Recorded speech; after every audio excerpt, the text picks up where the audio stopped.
نکل کے آ چکے ہیں، ان تمام تجربات کو ہم دیکھ چکے ہیں، ان تمام تجربات کے خوفناک نتائج ہماری باڈی پالیٹی کے اوپر، ہماری ڈیموگرافی کے اوپر اور ہماری جیوگرافیکل حدود پہ پڑ چکے ہیں.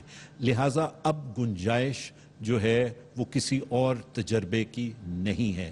آئین کے اندر، آئین ایک گروئنگ ڈاکیومنٹ ہے، آئین کے اندر ترامیم اس کے بنیادی اصولوں کو یا بنیادی ڈھانچے کو سامنے رکھتے ہوئے کی جا سکتی ہیں کہ اس کو زیادہ ڈیموکریٹک بنایا جائے، اس کو زیادہ فیڈرل بنایا جائے، وہ تو چیز ممکن ہے. لیکن ٹوٹلی نئے تجربات یا پرانے تجربات کو ایک نئی بوتل میں لے کے آنا، وہ وفاق کے لیے خطرے کی بہت بڑی گھنٹی ہوں گے. ایک وقفہ لیتے ہیں اور وقفے کے بعد جو اسٹوڈنٹس جنہوں نے یہ دستور کی گلی مل کر بنائی ہے سینٹ سیکریٹریٹ کے ساتھ، ہم آپ کی ان سے ملاقات کروائیں گے. وقفے کے بعد دوبارہ ملتے ہیں.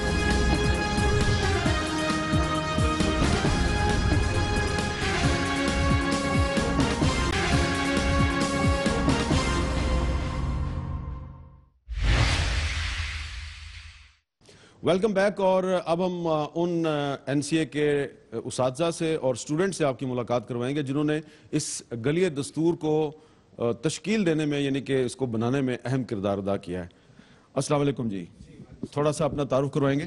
جی، ڈاکٹر ندیم عمر، اور میں ڈائریکٹر ہوں این سی اے راولپنڈی میں، جس کا یہ پروجیکٹ ہے. اچھا، آپ کے اسٹوڈنٹس بھی آپ کے ساتھ ہیں. یہ بتائیے کہ یہ کتنے عرصے میں آپ نے اس گلیہ دستور کو بنایا ہے؟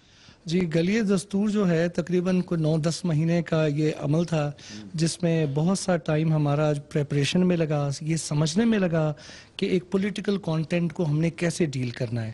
کیونکہ جنرلی جو آرٹسٹ ہیں وہ اور تھیمز کو تو بہت اچھا انداز میں پیش کر سکتے ہیں، لیکن ایک سیاسی جو کانٹینٹ تھا اس کو دیکھنا اور اس کو سمجھنے میں ہمیں کافی وقت لگا. سینٹ کی بہت رہنمائی تھی، ان کی ریسرچ ٹیم نے بہت گائیڈ کیا. یہ جو سائٹ پہ جو کام ہے اس کو تقریباً 2 مہینے لگے یہاں پر ہمیں کرنے میں. اس سے پہلے آف دا سائٹ بھی بہت سا کام کیا. یہ جو تصویریں آپ کو نظر آ رہی ہیں، اس میں بہت سارے ہمارے جو مصور ہیں، پرنٹ میکر جو ہیں، اسکلپٹر جو ہیں، جو آج یہاں پہ نہیں ہیں، ان کی بھی اس کے اندر بہت کنٹریبیوشن ہے. ٹھیک ہے، آپ کو کیا کہا گیا تھا؟ آپ نے اس کو کس طرح، اس کو ویژولائز کس طرح کیا؟ ٹیکسچر کا کام کیا ہے سارا کا سارا. اس کو بہت زیادہ بلیک نہیں رکھا، اس میں کافی ڈفرینٹ کلرز کے ٹونز ڈالے ہیں، جس طرح اسکارلیٹ کلر ڈالا ہے، فلافلین بلو ڈالا ہے، بلیک ڈالا ہے، تاکہ یہ اسٹینڈ آؤٹ کر سکے. اگر یہ بالکل بلیک ہو جاتا تو آئی ڈونٹ تھنک کہ اتنا زیادہ باہر پراپر پرومیننٹ ہوتا. زیادہ بھی دیکھ رہے ہیں کہ اس راٹ، اس زنجیر کی وجہ سے اس کو اور ڈریڈفل لک دے رہا ہے، جس سے یہ پتہ لگ رہا ہے کہ مارشل لاء کا کیا امپیکٹ، کیا انفلوئنس ان سب جو حکومت اور جو کانسٹیٹیوشن وغیرہ پہ. تو یہ اس لیے سارا آگے چلتے رہا ہے. اچھا، ایک شعر جان ایلیا کا میں یہاں پہ ضرور پڑھنا چاہوں گا. تمہاری خواہش کے برخلاف ایک نیا تمدن طلوع ہوگا، نیا فسانہ، نیا ترانہ، نیا زمانہ شروع ہوگا. تو کیا میں یہ کہہ سکتا ہوں، یہ پوچھ سکتا ہوں آپ سے کہ کیا یہ گلیہ دستور بنا کر، اس کو پینٹ کر پریزنٹ کر کے آپ نے ایک نئے زمانے میں داخل ہونے کی کوشش کی؟ سر، پوری کوشش تو کی ہے، اور امید بھی ہے کہ انشاءاللہ اس سے جو ہماری جو فیوچر نئی نسلیں تو ہیں ہی ہیں، لیکن جو ہمارے حکمران ہیں ان کو بھی اس سے کافی اویئرنیس ملے گی. کیونکہ ان کو، یہ آپ نے بڑی اہم بات کی ہے کہ حکمرانوں کو بھی اویئر کرنے کی ضرورت ہے، کیونکہ ان کو بھی نہیں پتا کہ یہ کیا ہے. ایگزیکٹلی. کیونکہ سر ہم لوگوں نے جب بنا بھی رہے تھے تو ایک چیز ایکسپیرینس کی تھی کہ جب بہت سارے کچھ صاحب تھے جو آ رہے تھے، وزٹ کر رہے تھے، تو ان لوگوں کو یہ بات سمجھ میں نہیں تھی کہ وٹ از آل اباؤٹ، یہ کام کس بارے میں ہو رہا ہے. یہ کام کرنے سے پہلے آپ کو پتا تھا کہ censorship was imposed on print and electronic media, اور اس زمانے میں اخبار اس طرح کے ہوتے تھے کہ خبریں جو ہیں وہ کھیڑ لی جاتی تھیں اور خالی جگہ چھپتی تھی. پتا تھا آپ کو؟ ظاہر سی بات ہے، اس وقت تو نہیں تھے، ہم تو نہیں آئیڈیا تھے، پر جب پیسٹنگ ہو رہی تھی تو ہمارا یہی سوال تھا کہ یہ بلینک ہے یا پرنٹنگ مسٹیک ہے یا کیا ہے. تو پھر ہمارے ٹیچرز نے بتایا کہ بیٹا یہ ہوتا ہی ایسے تھا. یہ سینسرشپ ہے. آپ ان اسٹوڈنٹس اور اساتذہ کی باتیں سن رہے تھے جنہوں نے یہ گلیہ دستور بنائی، اس کو پینٹ کیا. اور اس گلیہ دستور میں اگر آپ کو موقع ملے تو ضرور آئیے گا، اس کا ایک وزٹ ضرور کیجئے گا، کیونکہ یہاں آ کے آپ کو بہت کچھ سمجھ آئے گی. بہت سادہ سی بات ہے جو بہت بڑے بڑے لوگوں کو سمجھ نہیں آ رہی، جو یہ کہتے ہیں کہ پاکستان جمہوریت کے لیے موضوع نہیں ہے، اور جو 1973 کے آئین کو بھی انڈرمائن کرنے کی کوشش کرتے ہیں. یہاں آ کے آپ کو ایک سادہ سی بات پتہ چلے گی کہ پاکستان اس وقت ٹوٹا جب پاکستان میں جمہوریت نہیں تھی, ملٹری ڈکٹیٹرشپ تھی, اس نے پاکستان توڑ دیا. جب بھی پاکستان میں ملٹری ڈکٹیٹرشپ آتی ہے, پاکستان کے وفاق کو خطرات کا سامنا کرنا پڑتا ہے, اور جب بھی پاکستان میں جمہوریت ہوتی ہے, خواہ وہ کرپٹ جمہوریت ہو, گندی جمہوریت ہو, لنگڑی لولی جمہوریت ہو, وہ اس وفاق کو قائم رکھتی ہے. تو پاکستان کے وفاق کو قائم رکھنے کے لیے یہ جمہوریت اور 1973 کا آئین بہت ضروری ہے. یہ ایک سادہ سی بات ہے جو کچھ لوگوں کو ابھی تک سمجھ نہیں آ رہی, اور ان کو یہی کہنا ہے کہ خدا کے لیے اس جمہوریت اور 1973 کے آئین کے خلاف اپنی سازشیں بند کر دو. کیمرامین حمران الیگزینڈر اور عبدالسلام سومرو کے ساتھ حامد میر کو پارلیمنٹ کی گلی دستور سے اجازت دیجیے. اللہ حافظ.